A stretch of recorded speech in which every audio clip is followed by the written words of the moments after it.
when knowledge, a time when resources and access are more important than ever before in our recent history to collectively rise up from very systemic challenges of our times. Healthcare and essential medicine are out of reach and unattainable for many informal workers and who do not often have access to healthcare services, obviously, and who depend on buying them out of pocket. For healthcare to be accessible, it must be affordable and convenient, right? And then the importance of healthcare is to enter the healthcare system, find it easily, locally, pay for healthcare, and get health as needed. So at this point, I would like to turn our conversation to Dr. Waqasamad. Can you explain how a digital healthcare ecosystem can serve as a social protections measure in society? American Telephysician is essentially building a future of healthcare by building virtual and digital healthcare ecosystem. But before we start that, we need to know why ecosystem.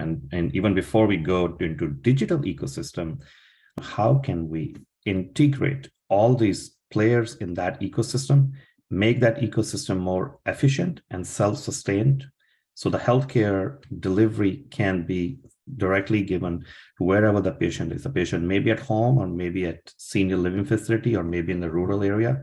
How can we build this an ecosystem and upgrade utilizing the technology? Rural hospitals in the U.S. face significant challenges, including workforce shortages, low patient volumes, and high volumes of uninsured patients or patients that are only insured under our safety net programs.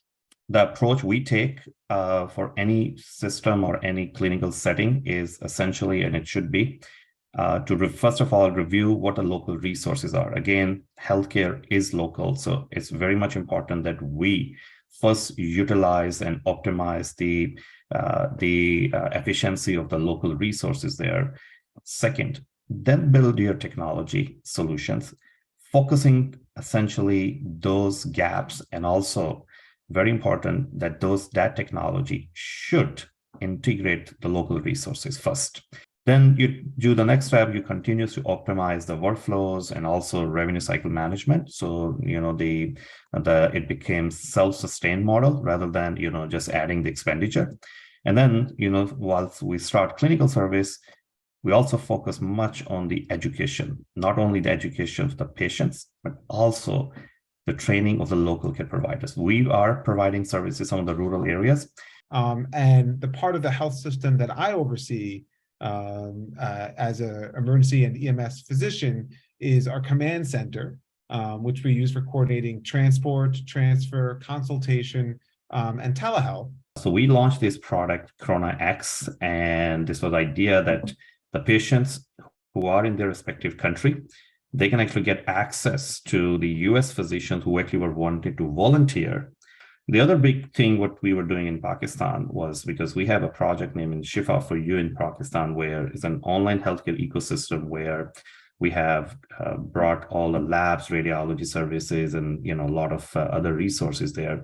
And during COVID, we launched this program, a COVID ecosystem. So we launched this project, same thing, ecosystem, Cura for You, where it's a direct-to-patients healthcare app and platform, where all we did is essentially brought all the players. We contracted with different labs, radiology services. If you don't have insurance, all you have to do is just put your location. It's going to show you nearest services, whether it's labs or radiology, and you can actually find the pricing of the services right away there. And it is giving them affordability by bringing the price transparency. It is giving them access. Now they don't have to, they can see where to go, within the same app there.